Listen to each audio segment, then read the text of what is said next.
You talk about the Romeo and Juliet lawsuit? Oh, actually, I heard about that. Yeah, so that Romeo and Juliet movie from the 60s apparently had like a nude scene with Romeo and Juliet or something, but they were minors during it. So now they're suing for $500 million. Yeah, apparently that was a movie they showed a ton of people throughout school. I never saw it.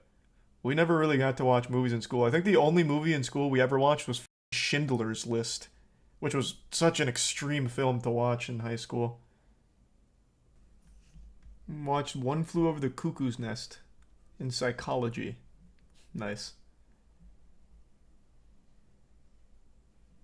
But yeah, now it's a $500 million lawsuit. Things are the bits slart. I don't know why it took so long. Maybe it was like a long time building the case. I don't know. Let me look it up.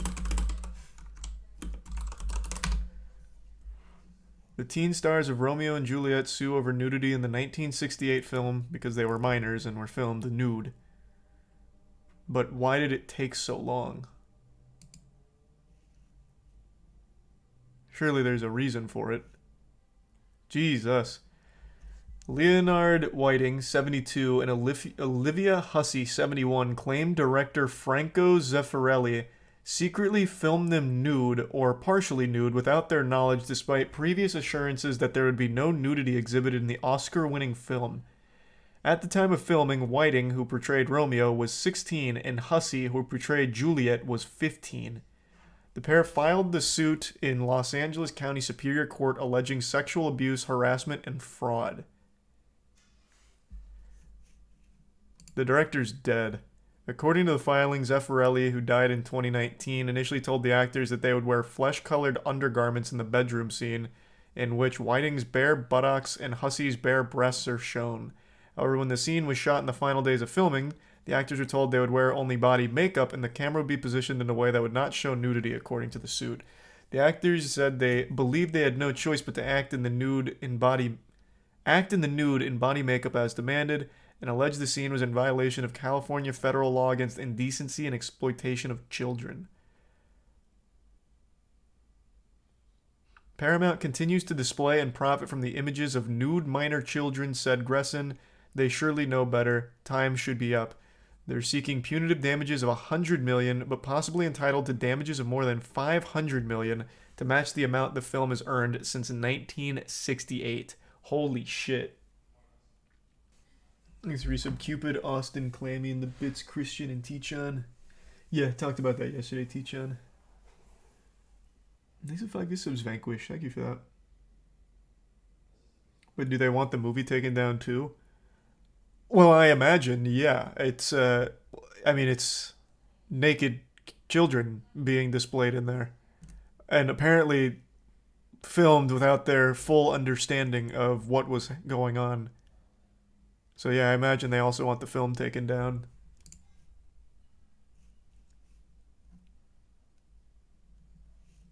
Oh, this is interesting. This is playing out like some YouTube drama. The son of director Zeffirelli has hit out against the lead actors from the late Italian film director's 1968 adaptation of Romeo and Juliet. Where's his statement? On Friday, he said in a statement that the love scene was far from pornographic. Zeffirelli himself was accused of being reactionary precisely because over and over again he spoke out against pornography. The nude images in the film express the beauty, the transfer, and I would even say the candor of mutual giving and do not contain any morbid feeling. You fucking creep. It's naked children still. This man is unironically playing, but it's art card. Yikes. Holy shit. Well, he's probably fucked.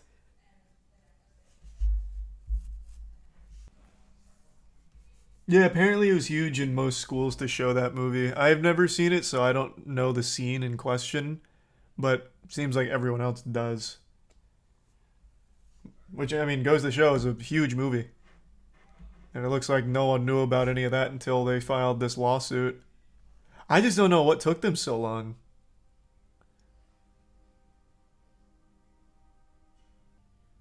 Apparently, California lifted the statute of limitation, which allowed them to file the suit. Oh, is that why?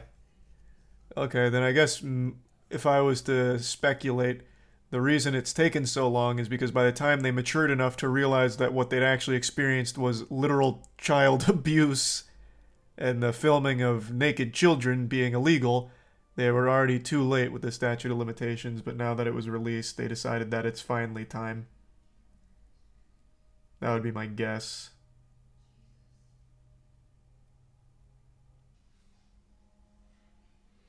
It's one of the biggest movies of all time. Crazy to think about it. Yeah, I guess so. I mean, grossed over $500 million for a 1968 film. That's pretty substantial.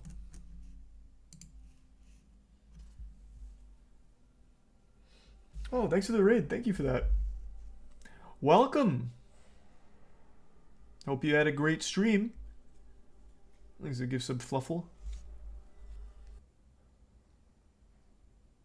Didn't the Nirvana kid do the same? That one's a little different. So you're talking about the Nirvana baby. So for a long time, Nirvana baby tried to make that his whole brand, like I was the naked baby on Nirvana's album cover. I think he even got a tattoo on his chest about it, didn't he? Didn't he actually get a Nirvana baby tattoo?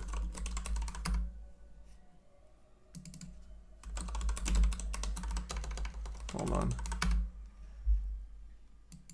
Yeah, he has Nevermind tattooed on his chest.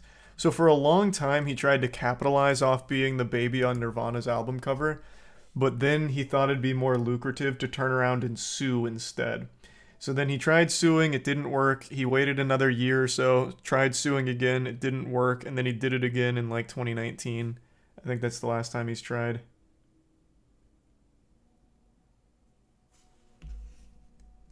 So not exactly the same as what the Romeo and Juliet people are doing, but still similar enough.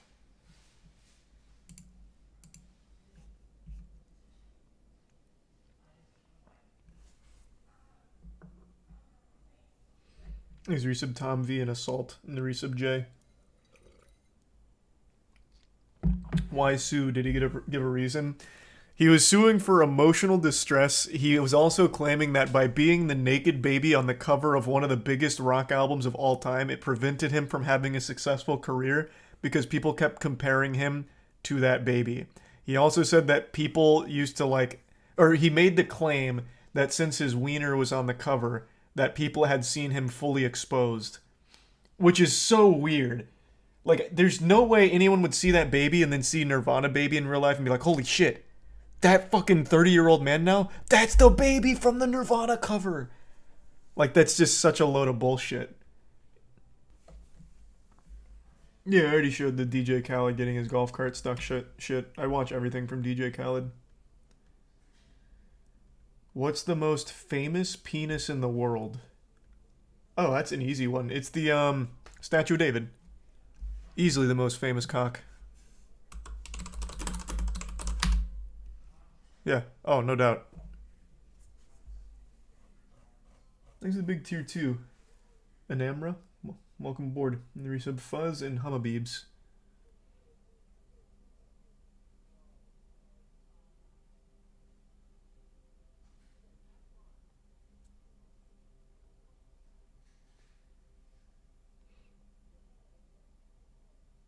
No, I don't know about that, Fate. Thank you for the fucking 5k bits, Saints. Thank you for the big drop. I appreciate the generosity, man.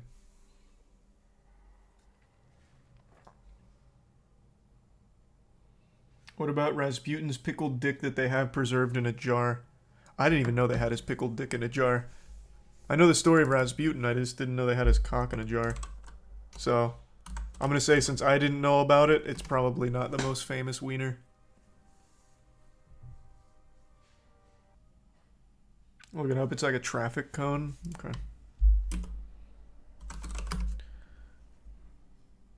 There's no way this is real. No shot. Man, there's like entire websites dedicated to his wiener. There's no way. The pickling process must have like enlarged it somehow. Exoresub Toasty, Ferrets, CMG, Salty in the Prime, Paprika, and Tier 1 Paradox.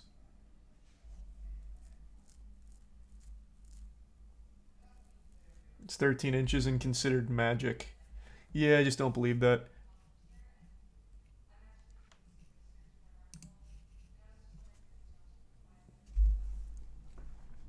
He's a resub Morty. He was one of the greatest con artists of all time.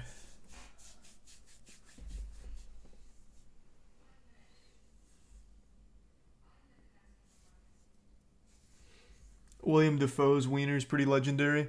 Yeah, but not because everyone's seen it. His is more just talked about like in legend. But like I've never seen it. Not his real one. The Prime channel and the resub method.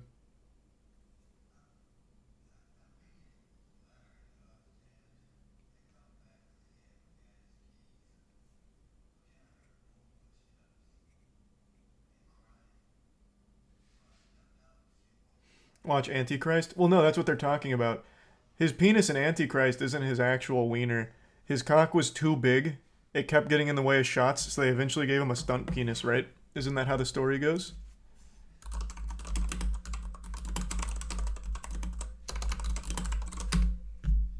Yep. He needed a penis double for the film because his real penis was too big.